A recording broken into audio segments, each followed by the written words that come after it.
በጣም የምጠላው ነገር ምንድነው ግን ማጭበርበር፣ የሌለን ማንነት ይዞ መምጣት፣ ማስመሰል። በእኛ ዘንድ በሙስሊሞች ዘንድ ንፍቅና ይባላል። አላህ በጣም የሚጠላው ባህሪ። መናፍቆችን ከካህዲያን አዘቅጥ በታች ገሃነም ሊያስገባቸው ወስኗል። ለምን? ባስመሳይነታቸው። እኔ ሙስሊም ሆኜ በፍጹም እኔ ክርስቲያን ነኝ ብዬ በፍጹም ብቀርብ ከሃዲ ነኝ የሚባለው ከአላህ ዘንድ ከትክክለኛው ከሃዲ ከሌላው ከሃዲ በላይ አስቀያሚ ማለት እኔ ነኝ አላህ ዘንድ። አይወድም እንዲህ አይነት አስመሳይ በእምነት ጉዳይ ላይ። አንተ ጋር ጣጣ ላይ ኖሮ ይችላል። ገብቶሃል አይደል? እንደዚህ አይነት ነገር እኛ ጋር አይሰራምና ምን ብለህ ተናግረሃል? ከዚህ በፊት ሙስሊም ነበርኩኝ ስሜም ሙሐመድ አብደላህ ነው ብለህ ተናግረሃል። ገብቶሃል አይደል? እንደው ሙስሊም ከነበርክ አንድ ጥያቄ ብቻ ማንኛውም ህፃን ሙስሊም የሚመልሳትን ማለት ነው ልትጠይቅ ነው። አርካኑ ሶላት ስንት ነች? እቺን መልሳትና ቀጥታ ወደ ጥያቄ ትሄዳለህ። ችግር የለም። አርካኑ ሶላት ስንት ነው?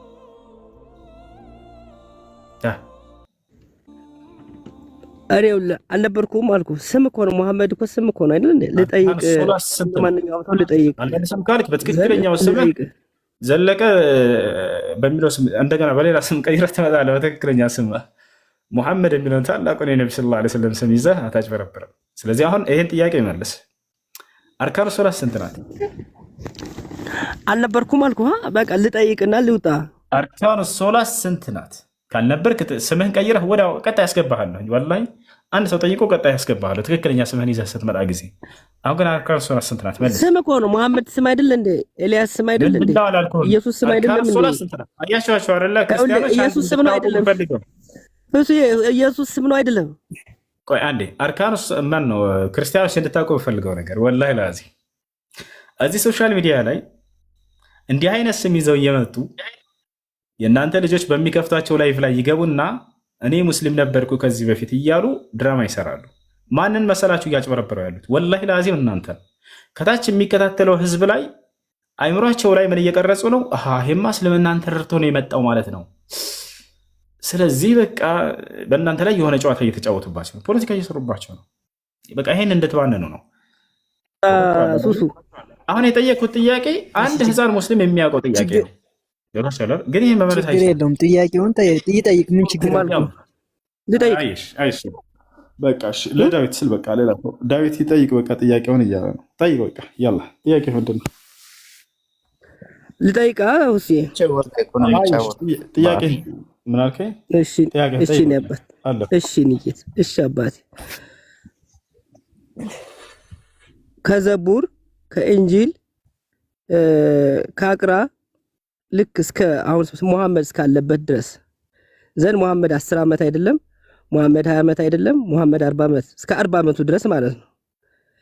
ዘንድ አላህ የሚባለው እዛ በፊት ከነበረ እውነቴን ነው። አላህ የሚባለው እዛ በፊት ከአቅራ ያልከው ከዘቡር ከኢንጂል ከአቅራ ያልከው ከኢንጂል ከአቅራ ከዘቡር ከቶራት አቅራ ምንድን ነው? ኢቅራ ለአዳም የወረደለት ኢቅራ ማለት ነው። ኦኬ ለአዳም የወረደለት ረስቼ ነገር። ኢቅራ ለአዳም የወረደለት ዘድ ከዛው። እሺ ተረዳኝ። ዝም ልሳኔን አጠናክረውና ተረዳኝ። እየተረዳሁ ነው ስላልገባኝ ነበር። ይቅርታ። ለአዳም የወረደለት ነው አቅራ። ከነዚህ ሁሉ መጽሐፎች ለሙሴ ለዳዊት ኦር እንደዚህ አይነት ለወረደላቸው ብለህ ልናምን የነበረው መጽሐፍ ከዚህ ሁሉ አላህ እኔን እመኑኝ ያለበት ሙሐመድ ውጭ የተጻፈ መጽሐፍ ሐዲስ ቁርአን ይህን ሁሉ ሙሐመድ የጻፋቸው አይደለም። የሙሐመድ የተጻፈ መጽሐፍ ነው ብለው የሙሐመድ መጽሐፍቶች ናቸው። አሁን በእንግሊዝኛው ስታነበው እሺ፣ አንደኛ ለአዳም አቅራ የሚባል መጽሐፍ ተሰጠ ያልከው ውሸት ነው። እንደዚህ የሚባል ነገር የለም።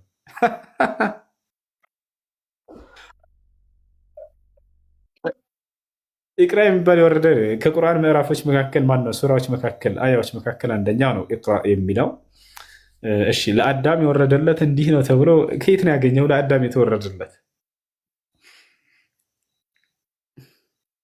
አላህ የሚባለው ይህ ሁሉ ለአደም ከወረደ ለሁሉ መጽሐፍ እስከ ሙሐመድ 40 ዓመቱ እስኪነግስ ድረስ አላህ የሚባለው እዛ በፊት ከነበረ አሳየኝ ነው ማስረጃውን። እንደዚህ አውጥተህ እሺ በጣም ጥሩ። ሐዲስ ውጪ ከሐዲስ ከሙሐመድ ከጻፋቸው ከሐዲስ ከቁርአን ውጪ ችግር የለም። እሺ ነብዩ መሐመድ ሰለላሁ ዐለይሂ ወሰለም ነቢይ ከመደረጋቸው በፊት አላህ የሚባለው አምላክ ይታወቅ ነበር ወይ ነው። እንግዲህ ነቢይ ሰለላሁ ዐለይሂ ወሰለም 40 ዓመት 40 ዓመታቸው ከመንገሳቸው በፊት እያለ ነው። የነቢይ ሙሐመድ ሰለላሁ ዐለይሂ ወሰለም ስም ታውቀዋለህ? ከይቅርታ ጋር አንድ ቤት አናንሳው። የሙሐመድ የነቢይ ሰለላሁ ዐለይሂ ወሰለም ስማቸው ማን ይባላል? ሄሎ ዶክተር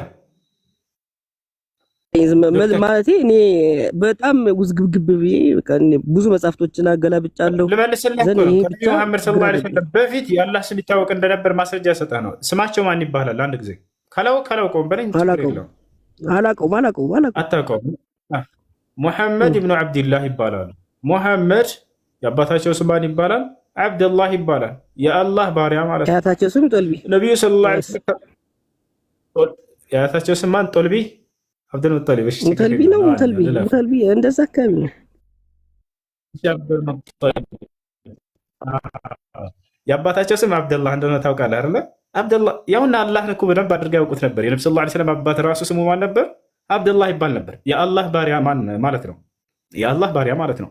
ነቢዩ ሰለላሁ ዐለይሂ ወሰለም መጥተው እንዳደስ አይደለም አላህን ያስተዋወቋቸው። ለዚህም ነው አምላክ አላህ እንዳይተረጋጋ አላህ ምን ይላቸዋል? ለነብዩ ሰለላሁ ዐለይሂ ወሰለም ወለኢን ሰአልተሁም መን ኸለቀ ሰማዋት ወልአርድ ለየቁሉነ አላህ አለ። ሙሐመድ ሆይ እነዚህን የመካ ህዝቦችህን ሰማይና ምድርን ማን የፈጠረው ብለህ ብትጠይቃቸው ይላቸዋል። ገና ሳይጠይቋቸው ማለት ነው። አላህ ነው ይሉሃል፣ ያውቃሉ ይሄን አለ። ነገር ግን ችግራቸው ምን ነበር? የመካ ሰዎች አምልኮን ለአንዱ አምላክ ለአላህ ብቻ አያደርጉም ነበር። ታዲያስ ለሌሎች አካሎችም ያጋሩ ነበርና ነው። አያቸው አይደለ? ምን ነበር መሰላችሁ እምነታቸው የእነዚያ መካ ሰዎች? አሁን የምነግራችሁ ታሪክ ከነቢ ሰለላሁ ዐለይሂ ወሰለም በፊት ስለነበረው ትውልድ ነው። ምክንያቱም ልጁ የሚፈልገው ከነቢ ሰለላሁ ዐለይሂ ወሰለም በኋላ የመጣን ህግ ሳይሆን ከዚያ በፊት ስለነበረው ህግ ነው እየጠየቀ ያለው። የመካ ሰዎች እምነታቸው ምን ነበር ከተባለ በአብርሃምና በኢስማኤል በኩል ያገኙትን አንዱን አምላክ አላህን ይገዙ ነበር። እነዚህ ሰዎች አላህን ይገዙ ነበር። ሰማይና ምድርን የፈጠረው እርሱ ነው ብለው ያምናሉ። ነገር ግን ምን ይላሉ የመካ ሰዎች መሰላችሁ? እኛ ጻድቆች አይደለንም፣ ወደ አምላክ የሚያቃርቡን ጻድቃን ያስፈልጉናል። ስለዚህ በመካከላችን በእኛና በአምላክ መካከል አማላጆችን እንያዝ። እነርሱን የምንመረጡ መላእክቶችን፣ ጻድቃኖችን፣ ቅዱሳኖችን ብለው የሚያስቧቸውን ላት፣ መናት፣ ዑዛ፣ ሁበል እያሉ እየጠሯቸው እነዚህን ምን አደረጓቸው? እየቀረጹና እየሳሉ በመካ አቅራቢያ አስቀመጧቸው። ገብታችኋል አይደለ? ከዚያም በኋላ ለነዚያ ይሰግዱላቸዋል። እንዴ ለምን ታመልካላችሁ ሲባሉ መቼ አመለክናቸው? እኛ የምናመልከው አንዱን አምላክ ብቻ ነው አላህን። እነዚህን ሲባሉ ለምንድነው የምትሰግዱላቸው ሲባሉ የክብር ስግደት። ምንድን ናቸው? አማላጆቻችን ብቻ ናቸው ይላሉ። ልክ እንደ ዛሬው እንደ ክርስቲያን ህዝብ ማለት ነው። አንድ አምላክ አለ ብለው ያምናሉ አይደለ? ራሱን በሶስት አካል ገልጧል ብለው ይሉም እንኳን ነገር ግን ምን ይላሉ? እኛ ጻድቅ አይደለንምና በመካከላችን በእኛና በአምላክ መካከል አማላጆች ያስፈልጉናል። ማንን? እነ ማርያምን፣ እነ ቅዱስ ገብርኤል፣ እነ ቅዱስ ሚካኤል ምናምን አደረጉና ምን አደረጉ? ለምን በራሳቸው አትቃረቡ? እኛማ ደካማ ነን፣ ኃጢአተኞች ነን፣ መካከለኛ ጻድቃን ያስፈልጉናል። እነሱን ለምን ታመልካለ? ለምን ትሰግዱላቸዋላችሁ? እኛ እኮ እናመልካቸውም እንዲያማልዱን ብቻ ነው። ለምንድን ነው የምትሰግዱት? የክብር ስግደት ነው ይሄ። ልክ እንዲህ ነበሩ የመካ ሰዎች። ገብቷችኋል አይደል? ስለዚህ አላህ የሚለውን ስም ነቢያችን ሰለላሁ ዐለይሂ ወሰለም ከመምጣታቸው በፊት የመካ ሰዎች ያውቁት ነበረ። ሰማይ ምድርን የፈጠረው እርሱ ነው ብለው ያምኑ ሁላ ነበረ።